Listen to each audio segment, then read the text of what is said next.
Yo, what's up mga kapatid? Magandang hapon po sa ating lahat.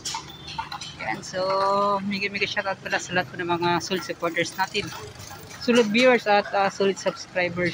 Yan. So may mga kapatid, andito na tayo sa itong sa Bolton Bridge, itong ginagawang dike. Yan mga kapatid, ito lang po ninyo ano yung meron dito. So dito banda ay ganun pa rin. Parang ginawan lang po nila ng yung box culvert.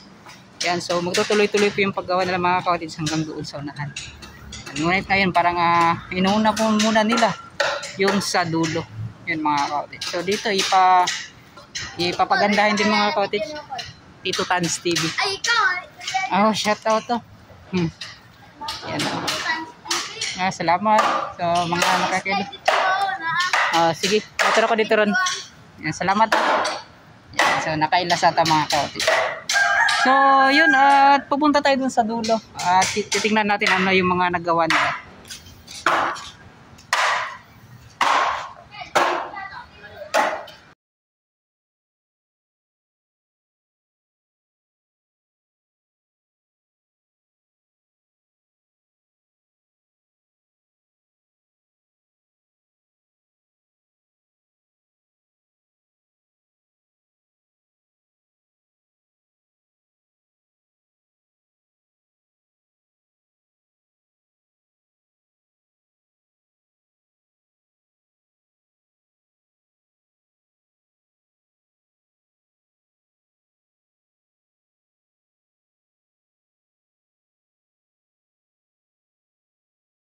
And then doon pala sa may kon mga kautits yung may nakita ako sa vlog ni RPB Motovlog. Yan, shoutout kay Sir RPB. May naipakita kasi siya doon sa tinawag niyang Arroyo. Arroyo Street, pero yun po ay isakop ng South B. Ngunit yung Arroyo Street mga kautits, nakita ko sa map ay napakaliit lang, ilang metro lang po yung Arroyo Street. So doon po yan sa may R. Castillo. So sabi niya doon, baka posibleng doon yung huling gagawing Davao Coastal Road doon po sa may South B. Pupuntahan po natin yan mga kapatid, ko-confirm natin. Kasi sa pagkakaalam ko is Jerome R. Castillo. Ngunit kung i-search mo sa map mga kapatid, yung haba po ng ginagawang Davao Coastal Road is nasa 17.7 kilometers. Kapag i-search mo po yung Bago Aplaya to Jerome R. Castillo is nasa 16.2 kilometers lang. So ganun mga kapatid, sa parang hindi po siya accurate or sakto. Ngunit kung i-search mo mga kapatid yung Bago Aplaya to tawag niyan to South B, doon po sa may Arroyo, yan, sa may R. Castillo, nasa 17 kilometers plus. Meron pa siyang yung paliko niya mga kapatid, hindi pa po hindi pa nabilang kapag search po natin sa Google Maps. So yun, baka posibleng doon talaga yung naipakita ni Sir RPB Motovlog. So pupuntahan natin doon mga kapatid kasi yung nakalagay, kagabi nag-research po ako about sa Davao Coastal Road. So kagabi ko lang po nakita kung saan yung nakalagay na by segment. So yung segment kasi mga kautits dito sa ginagawang Davao Coastal Road is 4.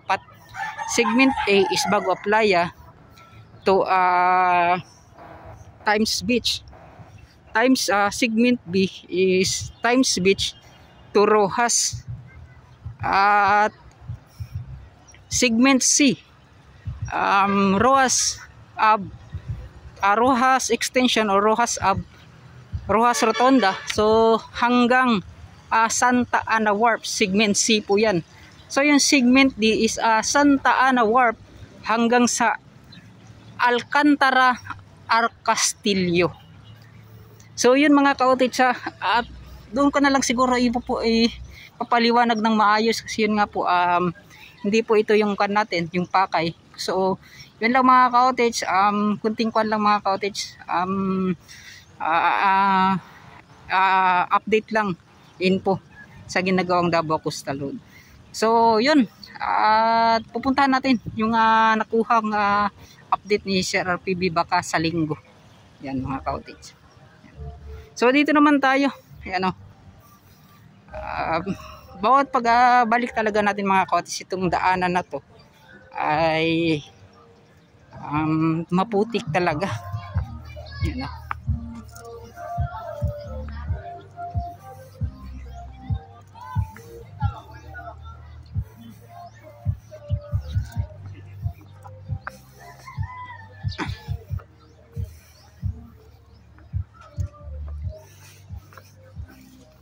Kasi yan mga ka-outage, sa pagkakaalam ko, itong area na to ay sa phase 2 niya, yung may mga retaining wall na gagawin, ay wala pa atang budget para po maging kumpleto na. So ito ay phase 1 pa lang po ng kanilang paggawa. So ayan mga ka-outage, yung park na yan, no, di natin alam kung yan po ba ay worth it talaga para sa mga tao na para pasyalan. Kasi yun nga po, yung park na yan ay maganda naman tingnan talaga, ngunit ay di talaga yan napapasyalan ng mga maraming tao. Kasi yun nga po, yung daanan niya isa paloob kasi yan. Pag hindi ka marunong, di mo talaga yan matutuntun mga ka-outage. Yan. Ngunit matutuntun yan kapag magtanong ka. So dito naman, kung dito na ilagay itong park na to, so check, madali lang po. Madali mo lang matutuntun mga ka-outage kung dito yan na ilagay. So yun. Kapag makapunta ka dyan mga ka-outage, maganda naman. Kaso parang kunti lang yung mga namamasyal. Yun.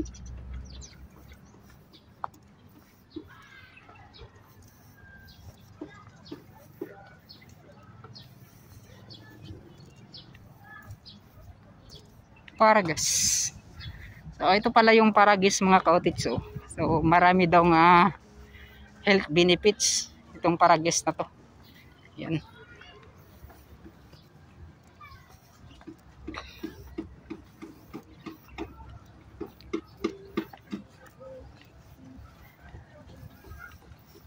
So yun mga ka-outage, so yung pupuntahan natin yung dulo. At ito naman ay yung klima natin ngayon mga ka-outage, yung panahon natin ay may bagyo po. So dito sa Mindanao ata, suspended po lahat ng mga klase. Yan. At so ganun, kahit na patulad nito mga ka-outage, walang parang kahapon lang siguro tumama masyado yung bagyo. Ngayon sa kanila pong suspended kahit na ganito. So okay rin din naman mga ka-outage kahit na suspended tapos ganito yung kinalabasan. So at least kuan talaga yung alert kaagad. Hindi yung doon ka na mag-alert kung may bagyo na. So yun. Tama yung advance po. Dito naman yung okra po na kulay violet. Saan na yun? Yan no. Asan na si sir? Manghingi sana ako ng similya na yun mga ka-outage, yung okra na kulay violet. Yan no. So andito yun. Parang wala na siguro. Naubos na siguro yun, parang yung bunga niya. Yan. So si sir. Yan. Hapon. Yan. So, wala na yung violet na okra. Parang nakuha na siguro, naubos na tawag niyan. So babalikan natin dyan mga ka-outage at maghingi tayo ng similya kay sir.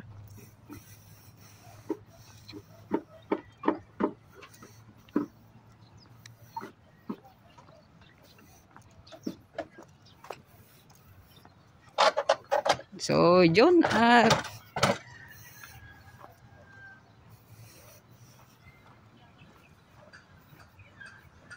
so dito mga ka-outage, sa palagay ko itong area na to ay magiging buhangin to sa totoo lang. Yan. Kasi yun nga po mga ka-outage, isa sa mga dahilan kung bakit po nagiging ganito yung mga putikan dahil po sa yung mga dumi ng tubig talaga ay katulad ng mga nagagawa ng kanal. So kapag nakapunta yan dito, pagiging ganito talaga yan, magiging kulay green. Yan, so mapapansin po yan yung mga cottage.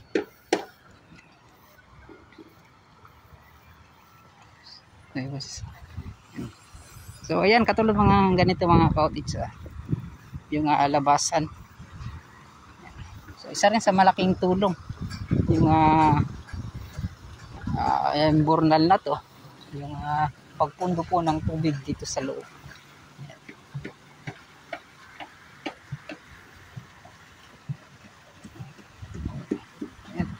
So yan, mga cottage, magiging buhangin yan. Chak na chak yan mga cottage.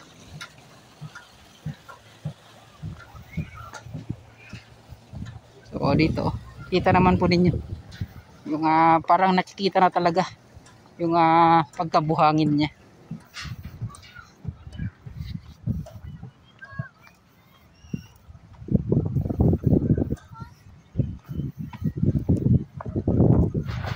So dito nag-iisang bakawan na tumubo.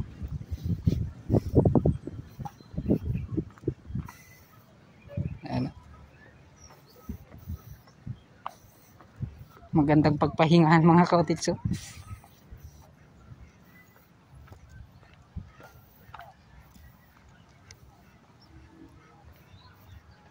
Yan, parang masama na ata yung panahon Parang yan kumbaga taligsik pagid makaka-cottage.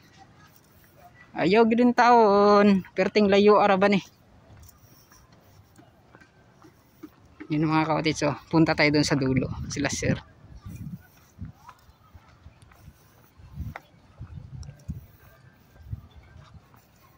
Taligsik pagid.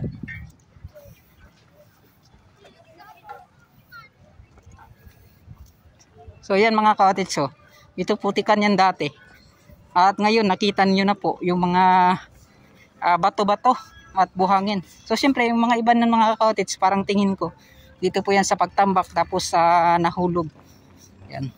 Dati kasi mga cottage yung open pa dito. So siyempre yung mga kanal po, yan, kumbaga nagsagol na ba, naghalo na po. So yan, wala nang mga kanal dito. At okay na po mga cottage. Yan sila boso, naghulat to.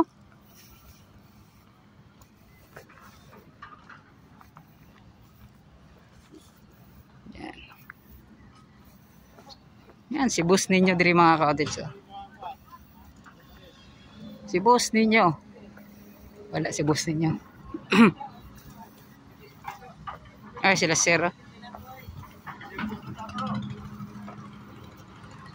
Ilan na. Boss, ay ngapon. Yan, shout out kina sir. Boss, ay ngapon boss. Yan, oy sir, shout out sir. Ngapon. Yan, nagtrabaho mo kuan ron? Oo. Unsay kuan ninyo karon sir? Kanana day diri no, paspaso oy. Ano? Kadi ara labot na. Ano? Diyan mga cottage, so yung sa tawagan niya sir kanang sa kilid niya, retaining wall no.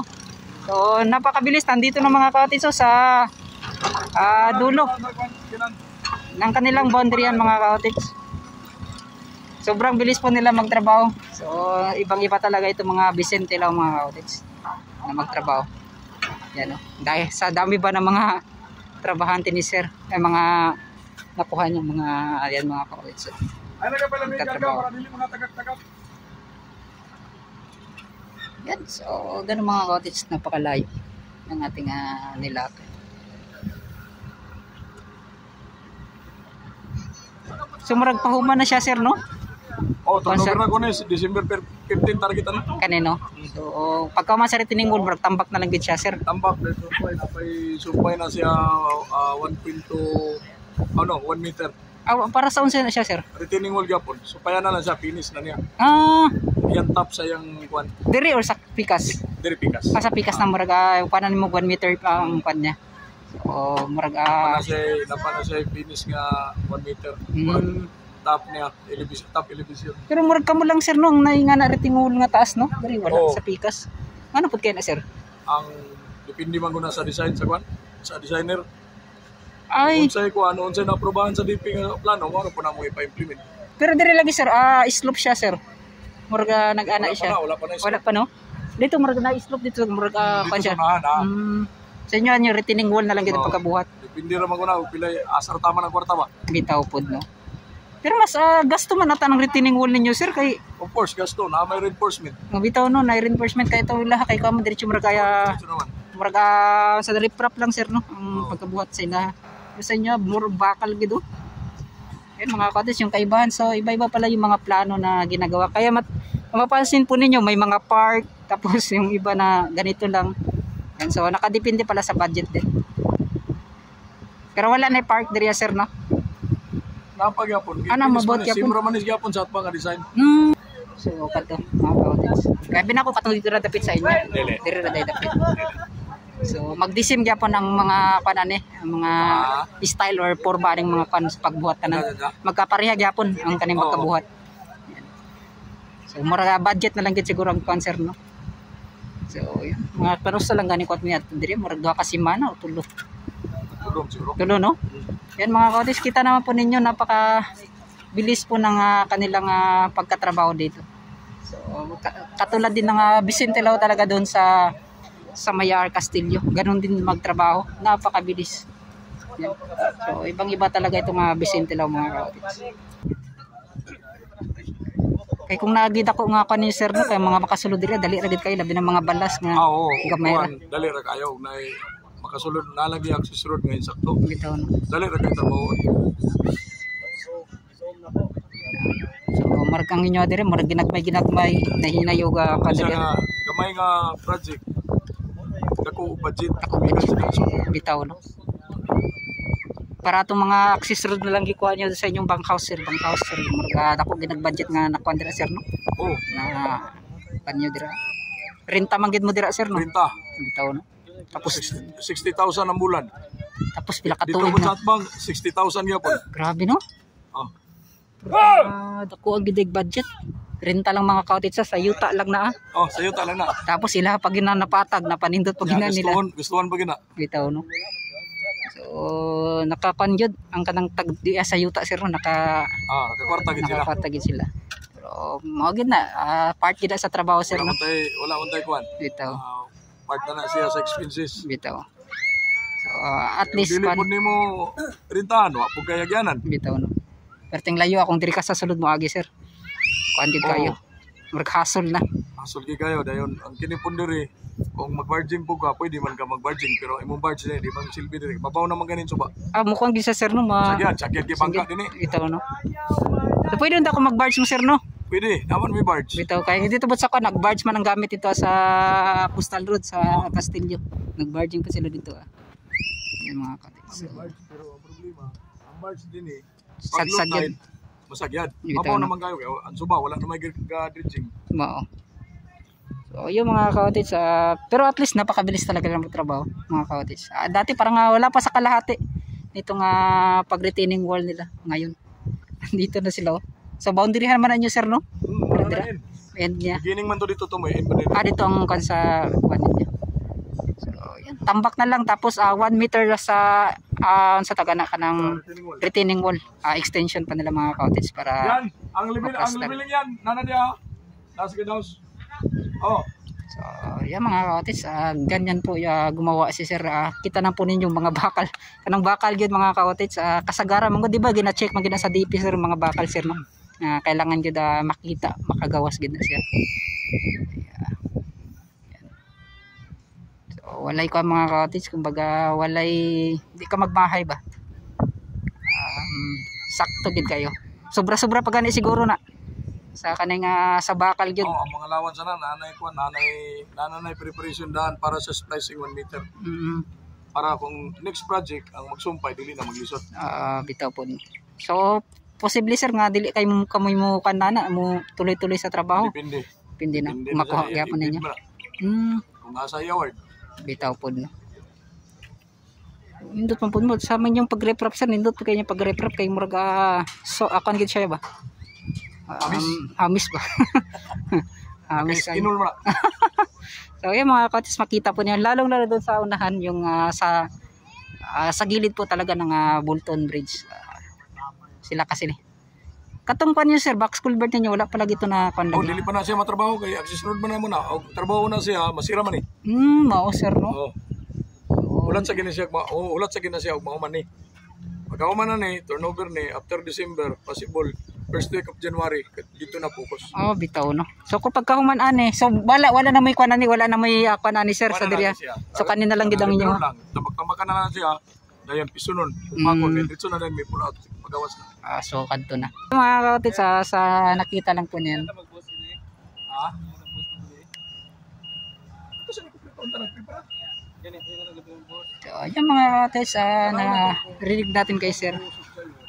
Yan. So napaganda niyang yung kapag in-interview natin siya mga kaotit. Yo mga kaotit, kita po ninyo. Yan. So, yung itinambak nila dito. So, sa paggawa ng retaining wall.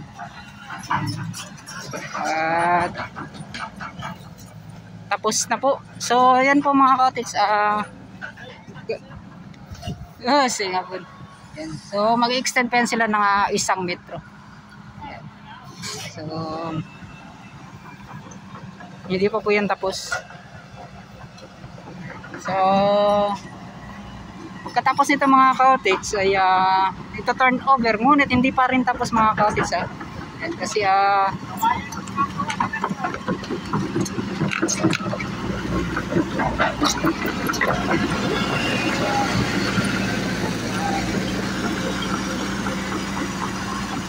si lahat po ay mapuporma talaga. So posibleng may park po dito katulad ng ganyan mga cottage. Yun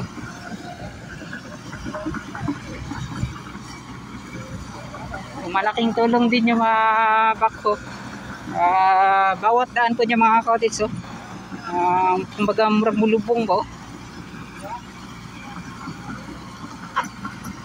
So yun napaka yung sinabi ni sir, napaka-hamis mga cottage ng paggawa ng dito sa gilid yung pagre-retract nila. Yan. Tapos yung mga bakal na nakalabas na napakalaki po mga cottage.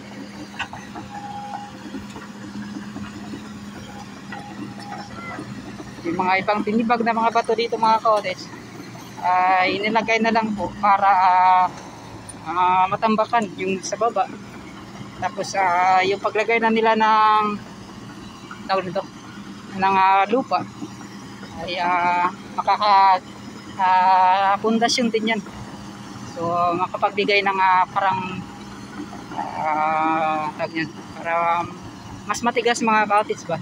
Iba din kasi kapag may mga ganito di po katulad ng puro halos lupa mga cottage.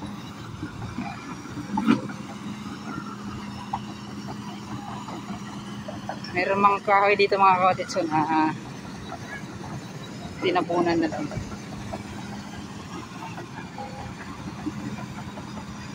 Yun no? Kita na po ninyo mga cottage kung ano na po yung mga nagbago dito.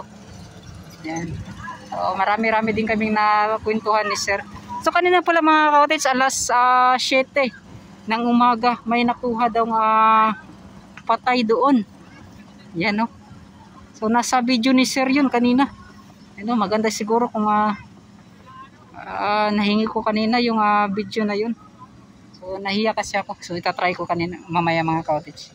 May patade doon sa unahan sa may kabangkaan. So galing po na yun sa may Bangkir 1 Generoso Bridge. Yan. Parang nagkuhan daw, tumalon. So, noong 15 pa po daw yun hinanap. Ngunit ngayong araw, kaninang umaga, kanila pong natagpuan. Yun. So mga cottage, kung may problema man, hindi po yan yung sagot sa ating sa ating problema. Yung magpapakatiwakal ka. Yan. So may mga solusyon dyan mga cottage. Yan. Stay positive lang po tayo. Yan Yan, shout out sa sa batang anak Kayla. So ito mga ka-cottage, at kita na po ninyo yung kanilang nagawa na. So dito tayo. Ilalagay po yan nila at magbubuhos po daw sila dyan banda. So shout out sa bata o anak Kayla. Yan. So ito mga ka-cottage, so siguro hanggang dito na lang. At naipasilip naman natin yung kanilang ginagawa na sana ay tuloy-tuloy na yung mga ka-cottage. So dyan banda, sa inuulit ko ay yung city government ay sila na po yung bahala dyan na magtutuloy-tuloy. Parang nasa, sabi ni sir na 120 million ata yung budget hanggang doon sa unahan. Yan. So yun mga ka-cottage, mega shoutout na lang sa mga OFWs natin. Salamat dahil sa mga tanang mga shoutout din ako dahil si Sir June Adventures. Yan mga ka-cottage, si Sir Cordoba Leopoldo Senega. Yan, mega shoutout. So may dito mga ka-cottage, yung gustong pa-shoutout sa akin, hindi ko nalimutan ko yung pangalan. Parang si Saitama man ata yun. Basta nakalimutan ko sino yun. So mega shoutout sa iyo.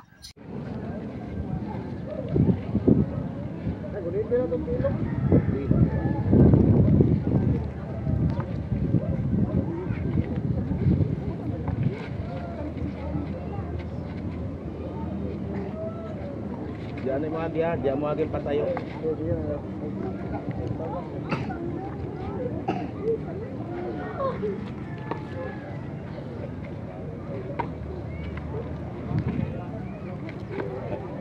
Kapi na macam no.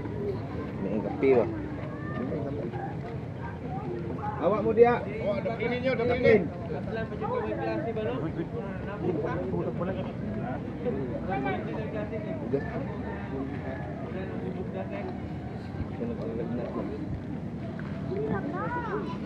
Dia bawa-bawa na gud siya. Awak mga bata kay nanay bawo.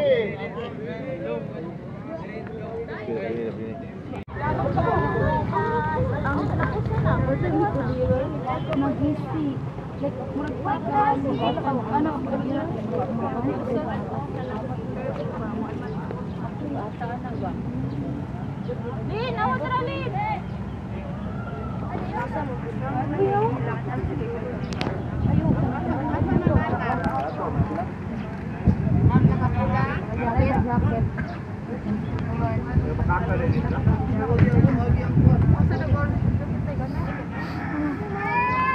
May ko naabot ng naman. Mabay na ka. Sampay pa niyo mo dahil. Pero duwa sila.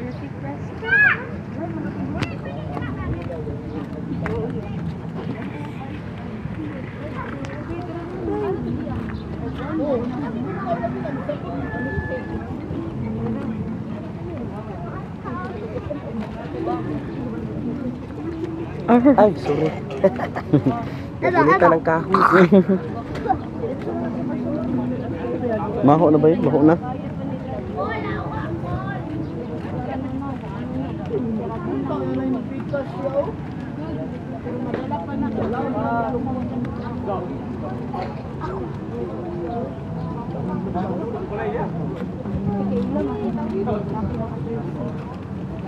Pag-unak ko sa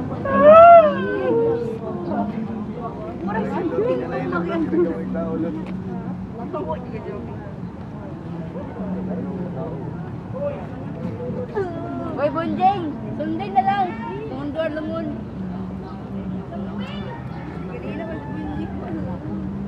Bakit ka pala yung music.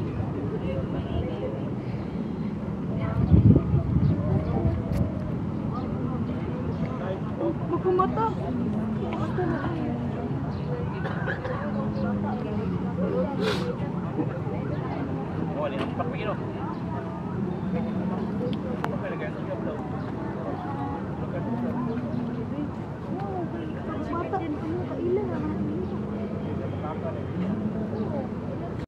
So, yun mga ka-cottage. Yung naipakita ko kanina. So, yung picture na yung video na yun ay nanghingi lang po ako ng video sa yun, nagtatrabaho dyan sa Vicente Lao at nakunan po niya yung mga video. So, dito po daw mga ka-cottage. So, dito na side na po yan. Yan. So, dito po kanina, yan ang umaga, nakuha or nakita yung pangkay na bali-balita tumalon daw doon sa may Bangkiruan or yung Governor Generoso Bridge. Yan, so dito yan, dito yun kanina yan, yung inakyat. So, lahat po ng mga cottage may talaga yan, may solusyon naman sa mga problema. Natin alam ano yung mga siguro mas malaking problema na talaga mga cottage yung dinadamdam niya. Yun, at mga cottage, pupunta na tayo doon sa dulo na yun. So yung pagdidemolish naman yung mga kabahayan yung ating titingnan. So maraming salamat at hanggang dito na lang. Yun, bugay na. So shoutout din sa mga bata dira nga kulit kayo mga cottage. Maraming salamat. Yan. So yan, salamat. Bye-bye na, bye-bye. Bye-bye. Tarang isa, kita